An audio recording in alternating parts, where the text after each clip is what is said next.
প্রতিরোগী অরবিন্দ কেজরিওয়ালের ওজন কমার দাবি তুলে তিহার জেল কর্তৃপক্ষকে কাঠগড়ায় তুলেছিল আপ।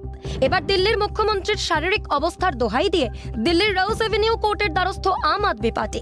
প্রয়োজনীয় ব্যবস্থা রূপে কেজরিওয়ালের প্রতিদিন সুগার টেস্টের ব্যবস্থা এবং ব্যক্তিগত ডাক্তার দিয়ে চিকিৎসার আবেদন আপের। ইডিকে এই আবেদনের উপর মতামত জানাতে নির্দেশ আদালতের। বৃহস্পতিবার অর্থাৎ 18 এপ্রিল এই মামলার পরবর্তী শুনানি। চলতি মাসের প্রথমে আপ নেত্রী রিয়াতিশি দাবি করেছিলেন ডায়াবেটিক রোগী অরবিন্দ কেজরিওয়ালের ক্রমশ কমছে ওজন, যদিও আপের সেই দাবিকে নস্যাৎ করেছিল তিহার জেল কর্তৃপক্ষ। গ্রেফতারের পর থেকে 12 দিনে 4.5 কেজি ওজন কমেছে অরবিন্দ কেজরিওয়ালের দাবি করেছিল আপ। এদিকে সুপ্রিম কোর্টেও স্বস্তি মেলেনি দিল্লির মুখ্যমন্ত্রীর। চলতি মাসের শেষে কেজরিওয়ালের আবেদনের উপর পরবর্তী শুনানি। ততদিন তিহার জেলেই থাকতে হবে অরবিন্দ কেজরিওয়ালকে। ইন্দ্রাণী দাশগুপ্তের রিপোর্ট, ক্যালকাটা নিউজ।